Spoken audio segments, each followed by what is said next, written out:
வீட்டில் சாமி சிலைகளை வச்சு, அதாவது குறிப்பாக சிவலிங்கம் வச்சு வழிபடுறது பல பேருக்கு குழப்பமாக இருக்கும். ஒரு சில பேர் இது தவறில்லைன்னு சொல்லுவாங்க.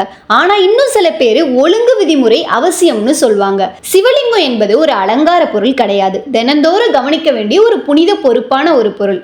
லிங்கம் வைக்கிற இடம் சுத்தமாக இருக்க வேண்டியது அவசியம். தினமும் தண்ணீர் வச்சு படைக்கணும். பூஜை அறை அமைதியாக இருக்கணும். சில நாட்கள் செய்யாமல் விட்டதால பெரிய படி தண்டனை வராது. ஆனால் ஆன்மீக ஒழுக்கம் தளர்ந்துவிடும்னு சொல்லப்படுது. பல குடும்பங்கள் தலைமுறையா இதை பின்பற்றி வருகிறார்கள். ஆனா நீங்க அடிக்கடி பயணம் செய்யற வகை வாழ்வு கொண்டவரா இருந்தீங்கன்னா, தினமும் பூஜைக்கு நேரம் ஒதுக்க முடியாதவரா இருந்தீங்கன்னா, வீட்டுல சிவலிங்கம் வைக்கிறத தவிர்க்கிறது நல்லது.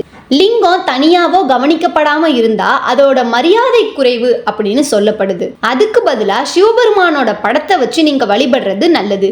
சிவனை மனதால நினைக்கிறதுனாலே பெரிய புண்ணியம் உங்களுக்கு கிடைக்கும். இது போன்ற ஆன்மீக ரீதியான தகவல்களை தெரிந்து கொள்ள பக்திஃபை சேனலோடு இணைந்திருங்கள்.